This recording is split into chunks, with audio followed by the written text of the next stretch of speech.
freeze-dried candy, Jolly Ranchers. They're having a moment. And yes, my teens are in it. Why? Crunch. They love the crunch. They love the texture of it. They're light, they're airy, they're loud enough to scare your dog when you bite into it. But it's like an ASMR experience. They still taste like Jolly Ranchers, but when you bite it, there's like no dental work.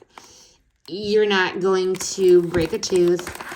They dissolve in your mouth, but they still punch that fruit flavor that the Jolly Rancher is known for.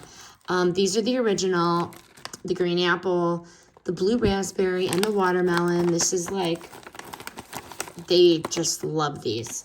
Snack size chaos. It's a snack. I don't know.